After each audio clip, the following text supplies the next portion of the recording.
네, 오늘 읽은 말씀으로 은혜에서 나오는 담대함이라는 제목으로 말씀 나누고자 합니다. 옛날에 어떤 부잣집에 하인들이 있었는데 이 하인들이 좀 게을렀나 봐요. 근데 이 하인들이 새벽에 일어나기 너무 힘든 거예요. 그래서 어떻게 하면 새벽에 안 오게 할 수 있을까 고민하고 연구를 했습니다. 잘 관찰해 보니까 이 새벽에 오기 전에 닭이 울더라고요. 그래서 닭 모가지를 비틀어 버리자. 닭 모가지를 비틀면 새벽에 안 오지 않을까? 이런 생각을 한 거예요. 그래서 집안에 있는 거, 주변에 있는 닭이라는 닭은 다 잡아서 모가지를 비틀었습니다. 그리고 이제 잠을 들었어요. 닭이 울어요, 안 울어요? 안 울죠. 그래서 하룻밤 잘 잤는데 주인이 일어나 보니 어떻게 됐어요? 닭 모가지가 다 비틀어져 있잖아요. 너무 많이 말한 거죠. 어떤 날 이러냐고. 그러면서 아주 심하게 혼이 났습니다. 근데 더 큰 문제는 닭 모가지가 비틀었다고 새벽에 안 와요. 오잖아요. 다음날 새벽에 일어나는데 이 주인이 닭이 안 오니까 언제 새벽에 오는지 모르잖아요. 그러니까 수시로 깨가지고 야 몇 시냐 몇 경이냐 야 이놈들은 왜 안 일어나냐 계속 그러는 거예요. 오히려 닭이 울면 알람이 되니까 그 시간에 일어나면 되는데 그 시간을 모르니까 계속 깨는 거예요.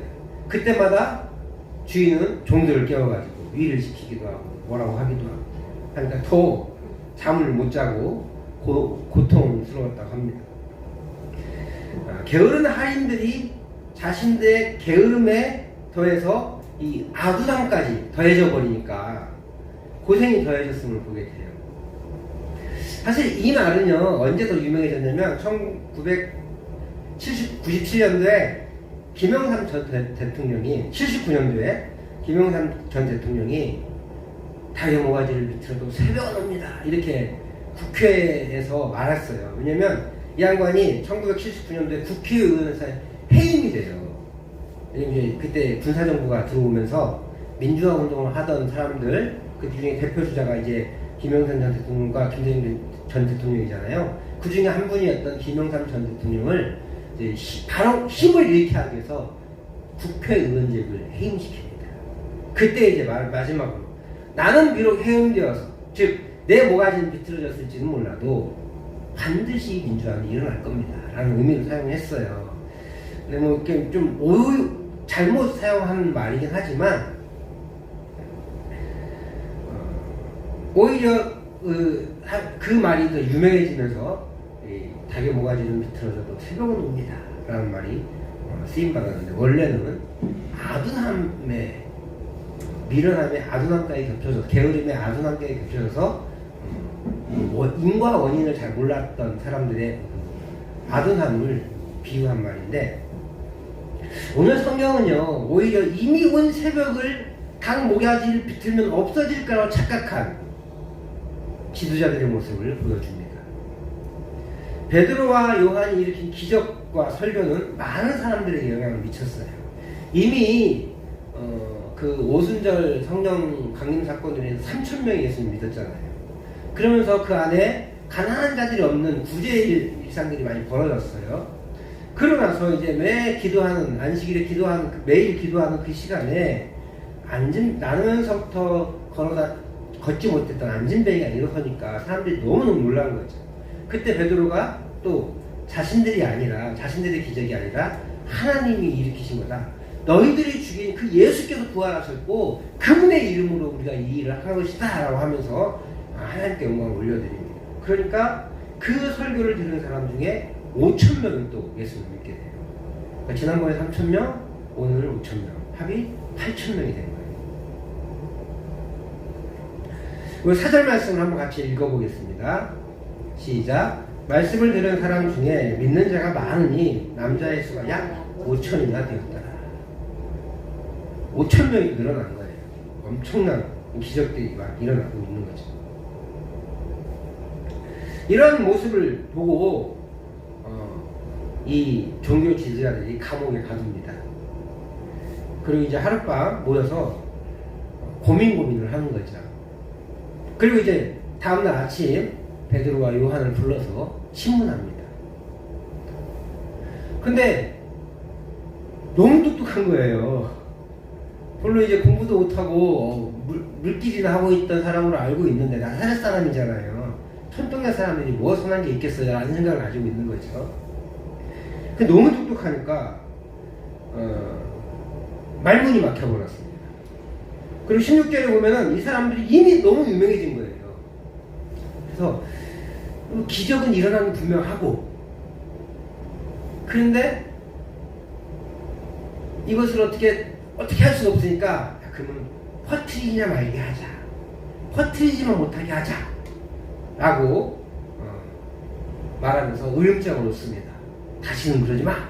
그리고 이제 놓아주게 되는 거죠. 그래서 그들은 이제 18절에 이렇게 얘기해요. 예수의 이름으로 아무 말도 하지 말고 가르치지도 말아라. 안 그러면 죽어, 뭐 이랬겠죠.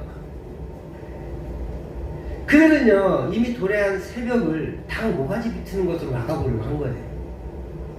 새벽은 이미 왔어요.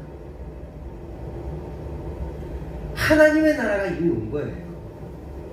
그 도래한 하나님의 나라를 베드로와 요한과 12사도들은 증거하고 다니는 거죠. 그런데 이 아둔한 종교 지도자들은 새벽이 오지 않았다고 생각하고, 새벽이 오더라도 이 달 모가지를 비틀면, 다시 말해 베드로와 요한과 그 12제자를 숙청시키고 으름장 놓으면 새벽이 오지 않겠지, 하나님의 나라가 이 땅에 임하지 않겠지 라고 생각한 것이지. 그들은 잘못된 하나님 나라의 삶을 살아가고 있었거든요. 자기가 하나님 나라를 살고 있다고 생각하는 거예요. 그런데 예수님께서 이 땅에 오셔서 하나님의 나라의 개념을 바꾸셨거든요. 그것을 모르는 거죠. 하나님의 나라가 이미 이 땅에 왔다고 예수님이 분명히 선언했습니다. 마태복음 12장 28절 말씀을 같이 한번 읽어보겠습니다. 시작. 그러나 내가 하나님의 성령을 힘입어 귀신을 쫓아내는 것이면 하나님의 나라가 이미 너에게 임하였느니라. 예수님이요, 마태복음 12장에서 귀신 들린 사람들을 고쳐주는 거예요. 그러니까 바리새인들이 시기 나가지고 귀신의 왕 바알세불을 힘입는 거네 라고 비아냥거렸어요. 예수님이 뭐라고 말씀하시냐면, 야, 귀신이 귀신을 내쫓아면 집안싸움 아니겠냐? 내가 한 것은 하나님의 이름으로 한 것이다, 성령의 이름으로 한 것이다. 그런데 내가 그렇게 성령의 힘을 힘입어 귀신을 내쫓아낸 것이면 하나님의 나라가 너희한테 임한 거다. 누구한테 임했다고 그러는 거야? 너희가 누구예요? 바리새인들이에요. 바리새인들 중에 임한 거예요. 근데 그들은 깨달았어요? 못 깨달았어요? 못 깨달은 거예요. 하나님의 나라가 이미 있긴 했지만 어떤 사람은 깨닫고 어떤 사람은 깨닫지 못하는 거예요. 그래서 천국은, 하나님의 나라는 침노당한다고 해요. 구하는 자가 찾는 거예요.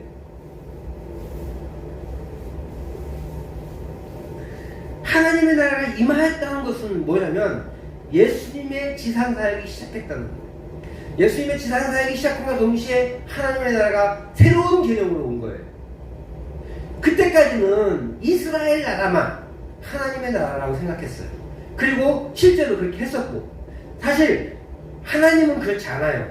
하나님은 온 우주를 통치하시기 때문에 하나님의 나라는 하나님의 통치를 받는 온 우주가 하나님의 나라예요. 그런데 그 중에 깨닫지 못한 자들이 있는 거지.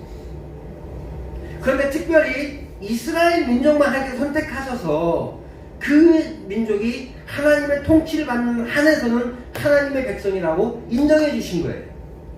근데 그들은 착각하고 있는 거예요.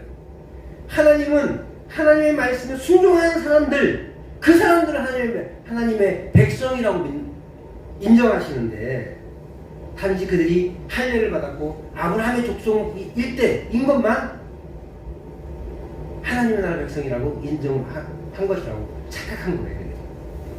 하나님은 그렇지 않아요. 그러니까 잡족들이 들어와도 하나님 나라 백성이 되는 거예요. 이스라엘은 꼭 이스라엘 민족만 있지 않아요. 다른 나라 민족들도 들어와 있어요. 전제 조건 두 개예요. 첫 번째는 외형적인 조건, 할례예요. 두 번째 내용적인 조건, 마음의 조건, 신앙 고백이에요. 이 두 개가 충족돼요. 그런데 신약에 와서는 이 할례를 문제 삼지 않는 거예요. 다만 이제 믿음의 고백을 공식적으로 했느냐 안 했느냐의 차이를 갖고 있어요. 그래서 교회 성도라고 하면 세례를 받게 하는 거예요. 세례는 이제 영적인 할례라고 보시면 돼요. 그리고 공적인 신앙 고백이에요. 그 두 가지예요. 공적인 신앙 고백과 마음으로 믿어 고백하는 것. 그것을 가지고 하나님 나라 백성을 기준으로 삼고 하나님 나라 백성의 또 증표로서 하나님 말씀을 순종해 나가는 것을 말하는 거죠. 근데 이스라엘 백성들, 특별히 종교 지도자들은 자신의 기득권들이 있어요. 그 기득권을 누리는 데만 집중해서 하나님의 나라의 개념을 아직까지 온전히 이해하지 못하고 있는 것이죠.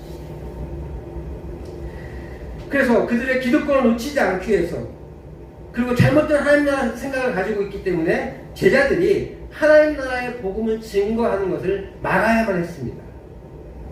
그래서 하지마! 라고 으름장을 놓은 거죠. 새벽이 오는 것을 막기 위해 단 모가지를 비틀고 있는 거예요. 얼마나 어리석어요. 그러나 자신의 자리에 지키기에 현안이 되면 그 시대의 흐름을 파악하지 못하게 되는 거예요. 자신의 이익에 눈이 가려워졌기 때문에 그렇습니다. 근데 있잖아요. 사실 변화된 시대를 파악하는 것만큼 어려운 게 없습니다. 그 변화된 시대를 잊지 못해서 많은 나라들이 멸망했고 회사들이 망해나가는 것을 보게 됩니다. 우리 예전에 제가 한번 그 유명한 회사들, 핸드폰 제조로 유명한 노키아라는 회사, 그 다음에 그 필름 카메라 많이 썼을 때 그 유명했던 코다필름, 그 다음에 일본의 그 전자회사들 다 망했거나 아니면 규모가 엄청 축소됐거나 그랬다고 그랬죠. 왜 그러냐면 자신이 예전에 성공했던 그 성공의 방식을 계속 유지하고 싶은 거예요. 시대는 디지털로 바뀌었고 시대는 스마트폰으로 바뀌었고 그랬는데 그 시대를 읽지 못하니까, 그 옛것을 고집하니까, 더 이상 사람들이 옛것을 찾지 않으니까 망할 수밖에 없는 거죠.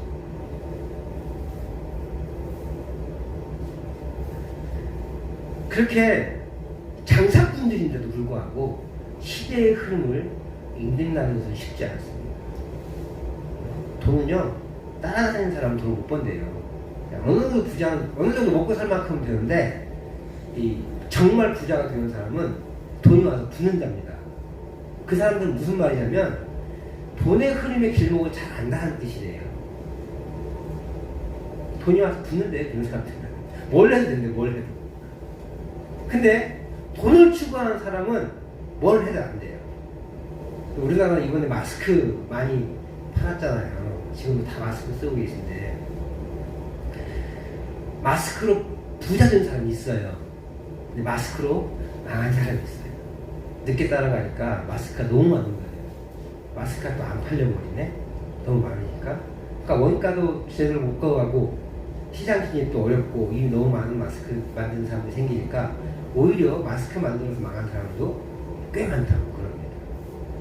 사람들이 마스크 만들어서 부자는 돈 많이 벌었는데 그 돈의 흐름을 따라가다 보니까 오히려 그 사람은 손해를 본 거예요. 투자비도 못 건지는 그런 일도 있었다는 거예요.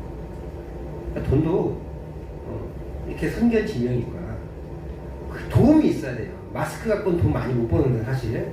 근데 이렇게 누구를 하나님께서 부자로 살리시려고 하셨는지 모르지만 그 사람은 그 이전에 만들었던 사람들, 어려움을 겪은 사람들 중에 이번에 마스크로 정말로 엄청난 부자가 된 사람도 있다는 거예요. 시대를 읽는다는 것은 너무너무 어렵습니다. 더더군다나 지금까지 진리로 믿었던 율법과 전통이 이제는 폐지됐다는 것을 어떻게 믿을 수가 있겠어요? 어떻게 알 수 있겠어요? 어떻게 저 지방의 나사렛이라는 촌동네에서 이렇게 별로 향찬란하지도 않고 학식이 높은 것도 아닌 그 별 볼 일 없는 예수라는 사람이 와가지고 내가 곧 길이요 진리요 생명이다 말하는데 그 말을 믿을 수가 있겠어요? 이단이라고 그러죠. 예수님은 박해받을 수밖에 없는 거예요. 근데 그것이 믿어지는 사람은 은혜인 거죠. 그럼 어떻게 하겠어요? 내가 그게 믿어진다는 거예요. 저 예수라는 분이 나의 구세주라는 것으로 믿어지는데 어떻게 하겠어요? 그 구원은 은혜일 수밖에 없어요. 하나님의 뜻이 발전하고 있는 거거든요. 그걸 어떻게 알아요, 인간이? 하나님 뜻이 발전하는데 하나님 옛날 거는 조금 모자란가? 이런 게 아니에요. 왜냐하면 하나님은 우리 인간에게 맞추는 거거든요. 그래서 인간이 이해할 수 있는 수준에서 만들어 놓고 때가 참에 하나님의 더 원대한 원래의 뜻을 다시 실현시키시는 거예요. 그것을 완성시키기 위해서 하나님이 예수 그리스도를 땅에 보내신 거예요. 그 원래부터 하나님의 계획이에요. 근데 다만 지금은 우리 인간이 보기에는 하나님의 계획, 뜻이 발전되어 가는 것처럼 보이는 거죠.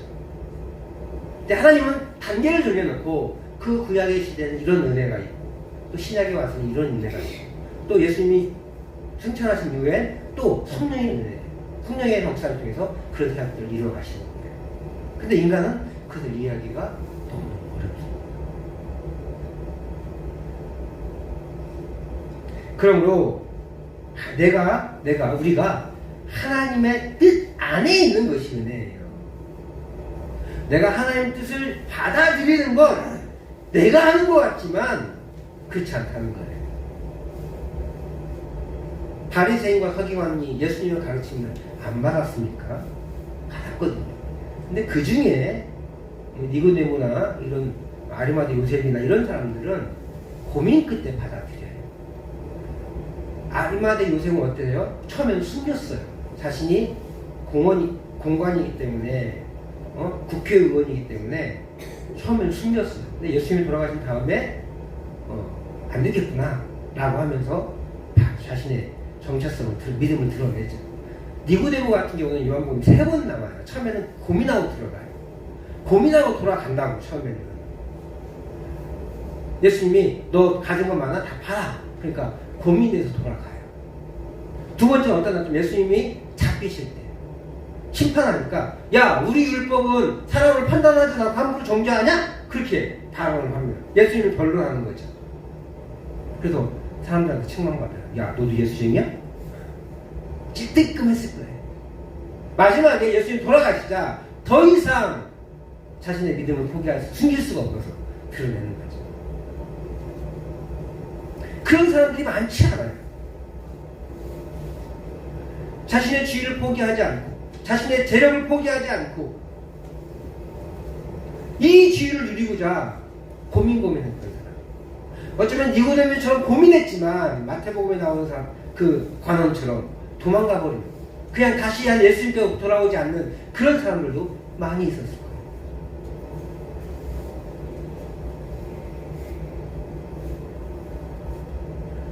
은혜 안에 있는 것 그것이 기적이에요. 우리는 그 은혜를 입기 위해서 겸손할 수밖에 없는 거예요. 내가 할 수 있는 것이 아니니까 겸손히 주님 은혜를 주시옵소서. 물론 이미 우리는 은혜 안에 있다는 것이 전제되긴 하지만 또 계속적인 은혜를 누려야 되기 때문에 계속적인 은혜를 지속적인 은혜를 받아 누리기 위해서는 또 계속해서 겸손하게 또 혹시 하나님의 뜻이 또 발전된 게 있을 수 있다면 그것을 또 나한테 내가 받아들여야 되기 때문에 겸손함으로 나아가야 돼요. 물론 하나님의 뜻은 이제 이 성경 66권으로 완성됐다고 우리는 믿습니다. 근데 이 안에서 내가 깨닫는 은혜가 또 따로 있거든요. 그것이 신앙의 성장에 필요한 은혜들인데 그 은혜가 내가 겸손할 때 받아들일 수 있는 거예요. 또 그 하나님의 뜻을 알기 위해서 우리는 매진해야 됩니다. 더욱이 고집스럽지 않고 유연해야 돼요. 내가 틀렸을 수도 있어. 내 생각이 잘못됐을 수도 있어. 내가 지금까지 하나님의 말씀을 오해했을 수도 있어. 한 부분만 잘못 알고 있을 수도 있어. 라는 유연함을 가졌을 때 새로운 도전들이 말씀 중에 다가온다면 그 말씀을 받아들여야 된다. 부끄럽지만 재밌는 얘기 한번 해드리면요. 누가복음 5장에 보면 베드로를 부르시는 장면이 나오잖아요. 5장 1절에서 11절 말씀에 그 깊은 데로 가서 그물 던져라. 근데 그게 또 어디에 나오냐면 요한복음 22장에 나와요. 근데 제가 어디부터 왔냐면 요한복음 22장이 워낙 유명하잖아요. 1호상 워낙 유명하니까 그걸 알고 있었던 거예요. 근데 나중에 보니까 이게 또 있는 거예요. 잘못됐네. 더더군다나 요한복음 맨 마지막에 있잖아요. 근데 누가복음은 예수님이 부르시는 장면, 제대로 부르시는 장면이란 말이에요. 에이, 잘못됐네. 성경도 틀릴 수 있네. 이러고 있었어요, 저 혼자. 근데 알고 보니까 하나님께서 저를 그것을 성장시켜 주시죠. 처음에는요, 5장의 말씀 가지고 은혜를 주시는데, 그 은혜를 받았어요. 그 다음에 어떤 생각이 들었냐면, 틀리게 기록했을지라도, 서로 한 성경이 오류가 없지만, 틀리게 기록했을지라도, 네가 무슨 상관이야? 이런 생각이 들더라고요. 내가 은혜를 받으니까 네가 무슨 상관이야? 내 의지가 거기에 있는데 네가 무슨 상관이야? 그러니까 하나님 주권이 인정되더라고요. 그러고 나서 나중에 또 공부를 해보니까 하나님께서 두 개의 사건을 기록해 놓으신 거라는 걸 나중에 깨달았어요. 그러니까 저도 그렇게 처음에는 그 누가복음 5장 말씀 처음 읽었을 때는 에이 뭐야 이게 막 그러고 있었는데 하나님께서 때를 따라서 은혜를 주신 거예요. 저한테 가장 강령 깊은 은혜를 주신 게 누가복음 5장입니다. 근데 그 누가복음 5장을 처음에 저는 싫어했어요. 아 성경이 오류인가 보다 이렇게 생각하고 하나님께서 유연함을 가지고 있을 때 또 은혜를 주시대요. 그렇다고 이단의 사상이나 자유주의 신앙을 무분별하게 받아들일 수는 없잖아요. 그죠? 그러니까 이 함부로 막 은혜를 받을 수도 없어요. 점검해야 돼요.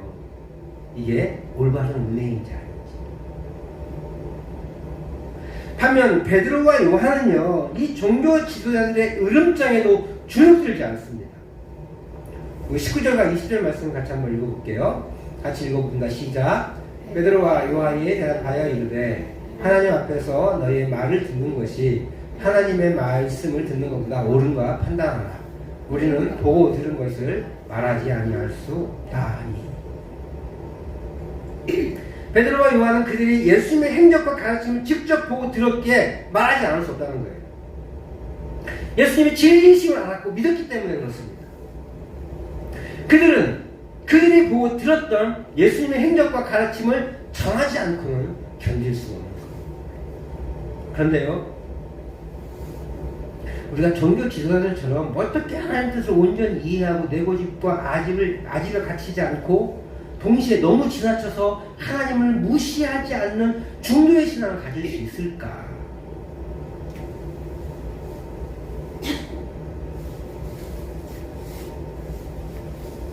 하나님의 뜻을 온전히 이해해야 되는데 종교 지도자들처럼 그렇게 이해하지 못하고 하나님의 새롭게 주시는 은혜를 받으려고 하지 않고 동시에 하나님을 무시하지 않을 수 있을까? 또한 어떻게 베드로와 요한처럼 보고 들은 것이 진리임을 확신할 수 있을까? 어떻게 올바르게 판단할 수 있을까? 베드로와 요한처럼요, 내가 가진 것이 진리라고 하면서 수도 없이 싸워서 죽었던 사람들이 있어요. 이단이라는 판명하에. 그들은 그것을 진리라고 믿었거든요. 근데 성경의 가르침과 달라졌기 때문에 우리는 그들을 이단이라고 판명한 거예요. 지금도 수많은 이단들이 있는데 진짜 사기꾼들도 있을 거예요. 이단들 중에. 근데 확신을 가지고 한 사람들이 대부분이에요. 그들은 잘못된 확신을 가지고 있는 거지. 그러니까 종교 지도자들이나 베드로와 요한이나 또 이단 사기꾼들이나 다 자기의 확신이 있는 거예요. 그런데 베드로와 요한은 하나님의 뜻을 온전하게 분별하는 것 뿐이에요. 종교 지도자들은 자신의 아집과 고집, 예전에 가졌던, 예전에 생각했던 것, 예전에 가르침받았던 것, 그것이 전부인 양 다른 모든 것들을 배척해버렸어요. 사기꾼들 그리고 이단들은 하나님의 말씀을 제대로 분별하지 못하고 자기 욕심에 갇혀가지고 자기 생각에 갇혀가지고 자기 판단에 갇혀가지고 그렇게 하나님 말씀과 멀어졌어요. 그럼 어떻게 이렇게 중도의 신앙을 가질 수 있을까? 첫 번째가요, 뜻을 분별하는 거예요. 분별해야 돼요. 두 번째로는 이게 더 중요한데, 하나님의 진리의 은혜 안에 거할 때 가능합니다. 내 힘과 내 능력으로 이 자리에 있고 이 일을 감당할 수 있다고 고백할 때 우리는 교만에 빠질 수밖에 없습니다. 내가 뭔가 할 수 있을 것 같고 내가 이룬 것이 뭔가 대단한 것 같아 우쭐한 마음이 드는 것이 바로 교만이에요. 반면 나는 없고 예수님만 있는 사람은 철저히 은혜 안에 거하는 사람입니다. 철저히 은혜 안에 거하기에 그들은 서슬프런 종교 지도자들 앞에서도 담대했습니다. 그들의 우매함을 이겼습니다. 사실 제일 무서운 게 뭔지 아세요? 모르고 짓는 거예요. 모르고 짓는 거. 중2가 왜 무서운지 아세요? 중2가 무서워서 저기 북한군이 못 쳐들어온대잖아요. 중2병이 걸려서 그래요. 중2병. 아는 건 없어요. 근데 힘은 세졌어요. 그래서 그들은 무서운 걸 몰라요. 자기 힘대로 하면 다 되는 줄 알아요. 그래서 막 자기 생각대로 자기 힘대로 하는 거예요. 거칠 것이 없죠. 고등학생들은 힘은 더 세졌는데 머리가 좀 생겼거든요. 그러니까 절제가 돼요. 똑같은 깡패들도 중학교 깡패와 고등학교 깡패는 다른데 중학교 깡패가 더 무섭대요. 더 어린데. 생각이 없으니까. 뭘 모르니까. 그래서 무서운 거예요. 그들은 환자거든요. 중2병 환자. 종교 지도자들은 환자예요. 환자. 자신들이 접대받는 대접받는 데만 혈안이 있는 환자. 권력에 취해 주정뱅, 권력에 취한 주정뱅이들이에요. 그래서 정말 무서운 거예요. 그들은 예수님을 얼마 전에 죽였던 존재들입니다. 그런 그들에게 베드로와 요한은 담대히 선언하고 있습니다. 하나님 앞에서 너희의 말을 듣는 것이 하나님의 말씀을 듣는 것보다 옳은가 판단하라. 이 말은 무슨 말이에요? 종교 지도자들 너희들의 말은 하나님의 말씀이 아니야 라고 얘기하고 있는 거예요. 좀 심하게 부연하면 목사님 말씀은 하나님 말씀 아닌데요? 이렇게 얘기하는 거예요. 그렇지 않겠어요? 물론 우매한 목사들, 욕심 많은 목사들 중에 하나님 말씀 제대로 증거하지 못하는 사람도 있을 수 있을 거예요. 근데 어떤 목사가 사기꾼으로서 생각하고 이 말씀을 자기 뜻대로 막 왜곡해서 전하려고 하는 사람이 몇 명이나 있겠어요? 최선을 다해서 다 하나님 말씀 전하는데 지식의 부족함, 생각의 짧음 이런 것들로 실수하는 거죠. 대부분 그럴 거예요. 목회자가 잘못된 가르침을 가르치고 있다면 아직은 짧은 지식 그리고 짧은 생각 이런 것들 때문에 잘못 가르치는 거지 일부러 사기치려고 가르치는 목사가 몇 명이나 되겠냐고. 근데 그런 종교 지도자들에게 대제사장들 말씀에 전통한 서기관들에게 당신들은 하나님 말씀 아니야? 라고 얘기하고 있는 거죠. 얼마나 답니다. 또 당하는 서기관들과 바리새인들은 얼마나 화가 났겠어요.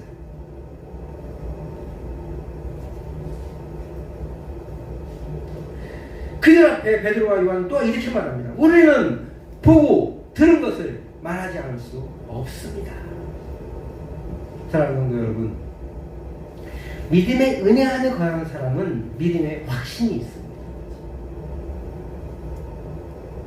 때로는 외부의 압력과 내가 예상치 못한 시련으로 헷갈릴 수는 있어요. 베드로와 요한사도 하룻밤 감옥에 갇혔잖아요. 뭐 했을까요? 쿨쿨 잠이나 잤겠죠. 그럴 수도 있겠습니다. 마음 편하니까 쿨쿨 잠이 잘 수 있어요. 다음 장에 가면 나와요. 쿨쿨 잠자는. 그런데 베드로와 요한도 생각이 있는 사람이잖아요. 혹시 우리가 잘못하고 있나? 뭐 이런 생각, 이런 의심 안 해봤겠어요? 순간적으로라도. 그러나 결론은 확실합니다. 내가 믿는 예수님이 진리이시고 이 진리를 정하지 않고는 견딜 수 없다는 거예요. 그들이 지난 3년 동안 따라가며 배웠던 예수님의 말씀, 그리고 예수님의 행적, 그것을 통해서 강한 확신을 가지고 있는 거예요. 그래서 베드로와 요한 사도는 종교 지도자들의 윽박지름을 이겨낼 수 있었던 것입니다. 예수 이름으로 뭔가 하지마! 안 그럼 죽어! 라고 하는 윽박지름을 이겨낼 수 있었습니다. 놀랍게도 이들은 이미 일어난 엄청난 부흥과 사람들의 관심 때문에 더 이상 베드로와 요한 사도를 가둬둘 수가 없었어요. 그들의 목숨을 해칠 수 없었습니다. 결국 그 종교 지도자들은 사람들의 눈치를 보며 베드로와 요한 사도를 풀어줄 수밖에 없었습니다. 2023년 새해를 시작하면서 올 한 해 우리 모든 성도님들이 강하고 담대하고 담대하게 세상을 살아가기를 소망합니다. 우리 주님이 요한복음 16장 33절에서 제자들에게 이렇게 부탁하세요. 같이 한번 읽어보겠습니다. 요한복음 16장 33절 시작. 이것을 너희에게 읽은 것은 너희로 내 안에서 평안을 누리게 하려 함이라. 세상에서 너희는 환난을 당하나 담대하라. 내가 세상을 이겼노라. 아멘. 담대하라. 내가 세상을 이겼기 때문이다. 우리 주님은 세상과의 싸움에서 승리하셨습니다. 이 승리를 기반으로 우리는 그분을 의지하여서 승리의 삶을 살 수 있습니다. 은혜 안에 거하는 자들은 세상에 담대합니다. 은혜 안에 거하는 자는 세상의 공격 앞에 흔들리지 않습니다. 올 한 해 그 은혜의 담대함을 가지고 힘차게 살아가시는 우리 성도님들 되시기를 주의 이름으로 축복합니다.